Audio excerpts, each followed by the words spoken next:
പ്രകൃതിയോടുള്ള ഹൃദയബന്ധം വീണ്ടെടുത്തുകൊണ്ട് കൂടുതൽ അർത്ഥവത്തായ രീതിയിൽ വിഷു ആഘോഷിക്കുവാൻ അമ്മ നമ്മോട് ആവശ്യപ്പെടുകയാണ്. ഇത്തവണ വിഷുവിന് കണി ഒരുക്കുമ്പോൾ വൃക്ഷത്തൈകൾ കൂടി കണിവയ്ക്കാം.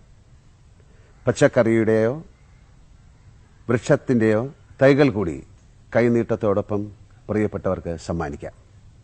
അങ്ങനെ ഈ വിഷു വെറുമൊരു ആഘോഷത്തിലുപരി പ്രകൃതി സ്നേഹത്തിൻ്റെ പുത്തൻ അറിവുകൾ പ്രിയപ്പെട്ടവർക്ക് പകർന്നു കൊടുക്കുവാനും ഒപ്പം ആരോഗ്യമുള്ള ഒരു തലമുറയെ യാഥാർത്ഥ്യമാക്കാനും സാധിക്കട്ടെ എന്ന് പ്രാർത്ഥിക്കുന്നു. നല്ലൊരു വിഷു എല്ലാവർക്കും ആശംസിക്കുന്നു. നന്ദി. ഒരു തൈ നടാം നമുക്കമ്മയ്ക്കു വേണ്ടി, ഒരു തൈ നടാം കൊച്ചുമക്കൾക്കു വേണ്ടി,